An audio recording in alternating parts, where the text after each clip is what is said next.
Sir हम Sanjay Dutt sir की बात बार बार बात कर रहे हैं, है आइए, ना? हाँ। वो आपके गॉडफादर हैं, बट ये बताओ कि वो आपके गॉडफादर कैसे बने, आप उनके तक फर्स्ट टाइम कैसे पहुंचे? बिकॉज वो भी ऐसा तो नहीं है कि किसी को भी ऐसे चांस दे देते हैं। करेक्ट, हाँ, तो हाँ। वो आपकी पहली संजू सर मुलाकात किसी कैसे को भी हुई? चांस दे देते हैं। ही इज सच अच्छा। ए स्वीट हार्ट। इतने Okay. अच्छे इंसान है वो कि वो किसी को भी, उनका बस चले तो अपने ड्राइवर को भी बोले तू भी गा दे गाना। अच्छा। खुद हे शिवानी, खुद भी उन्होंने भी तो गाया ही है ना। कितने अच्छे से गाना गाया था। तो सर एक बार गाओगे वो लाइन वो दिल के, उनके स्टाइल? हे शिवानी तू लगती है नानी। तो वो बहुत अच्छे दिल के इंसान हैं। उनको पढ़ा नहीं, जो उनके साथ क्लोजली एसोसिएटेड रहे, मैं क्लोजली एसोसिएटेड रहा हूँ, मुझे पता है। संजय गुप्ता, संजय दत्त साहब, देन महेश मांजरेकर जी, ये सब लोग का ग्रुप हुआ करता था उस जमाने में। तो संजय गुप्ता जी का बहुत ही भयंकर वाला एक्सीडेंट हुआ था उस टाइम पे, ओके। वो पुणे एक्सप्रेस वे पे। तो जस्ट वो उबर के ठीक होकर आए थे उस टाइम पे जब मैं मिला हूँ। नितिन मनमोहन करके प्रोड्यूसर हुआ करते थे, हु पास्ड अवे, और कलीम भाई, कलीम खान, ये 5-6 लोग बैठते थे एक शाम को। तो मुझे बुलाया गया। हुआ क्या कि मेरा एक दोस्त है हनीफ, है ना? तो हनीफ और मैंने कुछ नुसरत साहब के गाने रिमिक्स में किए थे, ठीक है ना? तो ऐसे ही अपने लिए बनाए थे कि हम इनको रिलीज करेंगे। ओके। तो उसमें एक गाना था, खंजर है तेरी आंखें, तलवार तेरी आंखें, जिंदा न रहने देंगी ऐ यार तेरी आंखें। नुसरत साहब का एक बहुत बेहतरीन गाना है, उसका रिमिक्स बनाया था। तो ये कहीं चल रहा था किसी क्लब में, कोई डीजे को दिया हुआ था। हनीफ क्या करता है, सबको मिलता रहता है, आते जाते जो भी मिला, ठीक है, ये वाला सुनिए, वाला सुनिए, गाना सुनिए, सिंगर को सुन, तो तू तेरे क्लब में ये गाना बजाना। हाँ। तो संजू सर वहां गए हुए थे। तो संजू सर ने सुना, सुन के उनके साथ कोई बंदा था, उसको बोला यार क्या आवाज थी, ये बंदा मर गया। नहीं तो मेरे लिए इस फिल्म में उन्होंने गाया था, आई थिंक कौन सी फिल्म थी वो संजय दत्त सर की, जिसमें बहुत सारे प्लेन्स ऊपर से उड़ रहे हैं और नुसरत साहब का गाना है, आई कांट रिमेंबर। नुसरत साहब ने गाया था वो गाना, और उनका ऐसे ऐसे डांस के स्टेप्स थे उसमें, मुझे याद नहीं आ रहा गाना। तो उन्होंने तो उनका कहना था कि he was talking about Nusrat साहब। तो देन हिज फ्रेंड सेड, कह रहे यार ये तो एक नया लड़का है कृष्णा करके, उसने गाया है, नुसरत साहब की वॉइस नहीं है। ओके। तो कहता अच्छा ऐसी बात है। तो ये चीज हैपन हो गई, ये मुझे संजय गुप्ता जी ने बताई थी बात, कहानी। तो कट टू 2-3 दिन के बाद मुझे कॉल आया विशाल शेखर का। तो Shekhar spoke to me, Shekhar साहब के कृष्णा बोल रहे हैं? मैंने कहा जी। कहते मैं विशाल शेखर का शेखर बोल रहा हूँ। मैं कहा अरे शेखर भाई बोलिए। अच्छा उस टाइम पे जैसे मैंने आपको बताया कि आनंदराज आनंद जी के लिए मैं आलाप वगैरह किया था बुलेट के उस गाने में, उसी तरह से मैं आलाप और बैकिंग वोकल्स किया करता था। जो हाई पिच के आलाप वगैरह होते थे उसके लिए मुझे बुलाया जाता था। मैं इंडस्ट्री में उस टाइम उस तरह के काम किया करता था। ठीक है।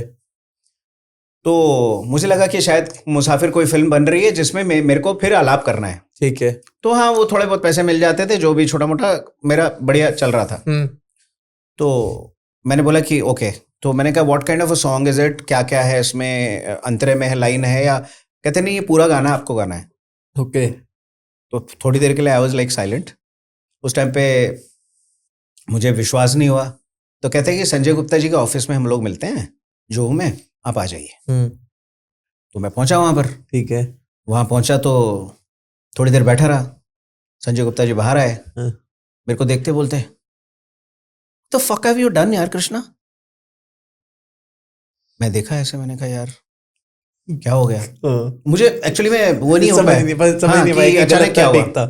मैं कहा बोलिए सर क्या हुआ। कहता संजू's gone mad with your voice man, he drinks he listens है ना ऐसा।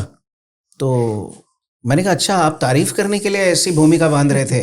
तो मैं तो डर गया, मैंने कहा यार पता नहीं क्या बोलने वाले, क्या कर दिया, और ऑफिस में बुला के।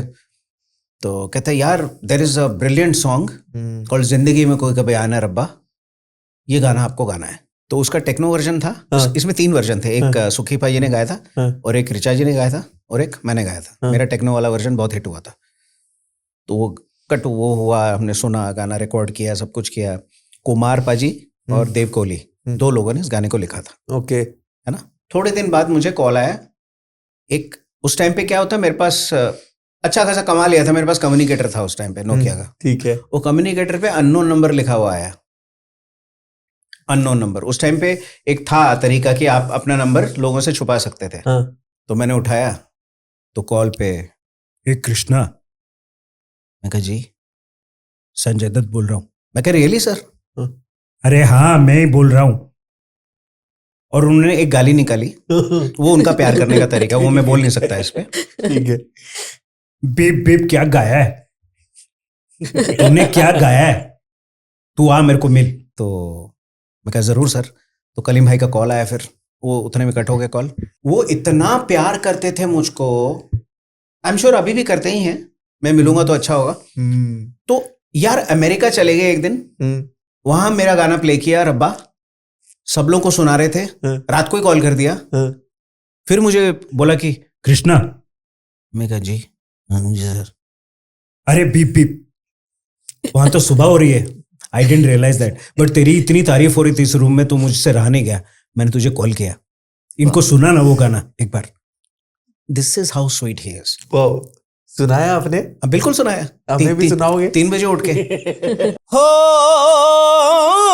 दिल के जो अरमां थे दिल में ही रह गए, आशिकी जो की तो हम अश्कों में बह गए, गम का फसाना है दर्द ये पुराना है, गम का फसाना है दर्द ये पुराना है, इतना भी कोई सताए न रब्बा, जिंदगी में कोई कभी आए न रब्बा।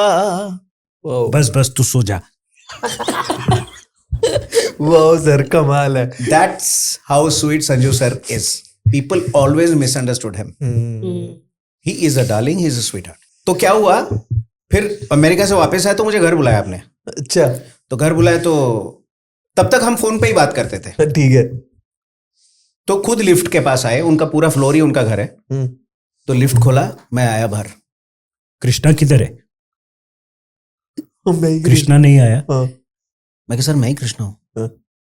उनको लगा कि शायद है ना वीडियो और ऑडियो मैच नहीं हो रहा। उनको लगा होगा कि मैं तो एक्सपेक्ट कर रहा था कोई 6 फुट इस तरह की आवाज है, अचानक से ना कहां से प्रेम के रंग में, ऐसी वाली आवाज, और ये आदमी, ये मैच नहीं हो रहा, वीडियो ऑडियो मैच नहीं हो रहा। तो बोलते कि मतलब ऐसे तो कृष्णा है, इज टॉल ना। तो मैं कहा ये सर मैं ही हूँ। तो बोलते कि बोलते एक बार खंजर सुना। खंजर उन्होंने सुना था, खंजर है तेरी आंखें। तो मैंने जब गाया, अरे हाँ, and then he took me inside and फिर बिठाया मुझे, और फिर मेरे सामने से आदित्य श्रीवास्तव जी को कॉल किया। बोले कि ये दीवार का जो गाना है, अली अली दम अली अली करके गाना था, अमिताभ बच्चन जी और मिलन लुथरिया की फिल्म थी वो। तो आदित्य श्रीवास्तव जी का म्यूजिक था उसमें, दम अली अली, वो गाना उन्होंने बोला कि ये कृष्णा ही गाएगा। तो उसी टाइम कंफर्म हो गया। तो उन्होंने उसी टाइम मुझे 4 फिल्में दी, रक्त, मुसाफिर, दीवार और रुद्राक्ष। गाया, रिकॉर्डिंग सबसे पहले हमने की इसकी मुसाफिर की, जिंदगी में कोई कभी आया ना रब्बा फॉर विशाल शेखर। विशाल शेखर भी उस टाइम उनका एक ही फिल्म मुसु मुसु हासी, वो वाली जो फिल्म थी वो हिट हुई थी। ठीक है। वो गाना आया था उनका, और 1-2 फिल्में और आई थी जो इतनी रजिस्टर हुई नहीं थी। फिर मुसाफिर से उनका जर्नी शुरू हो गया विशाल शेखर का। तो ये 4 फिल्में उन्होंने मुझे दी, और वहीं से मेरी जर्नी स्टार्ट हुई। अगर Sanjay Dutt sir second jail term नहीं जाते तो ना मेरा कभी उनसे कनेक्शन टूटता।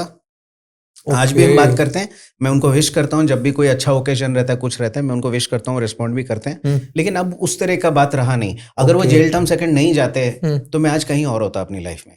मेरे ऊपर इंडस्ट्री का सबसे बड़ा हाथ था। ये जो आज बोल रहे हैं ना कि ये प्लेबैक करके ये कर देता वो कर देता, भाई I am one of the most luckiest guy in the industry जिन पर किसका हाथ था, संजय दत्त सर का हाथ था। और संजय दत्त सर का हाथ है मतलब सलमान खान का हाथ है, ये समझ लो आप।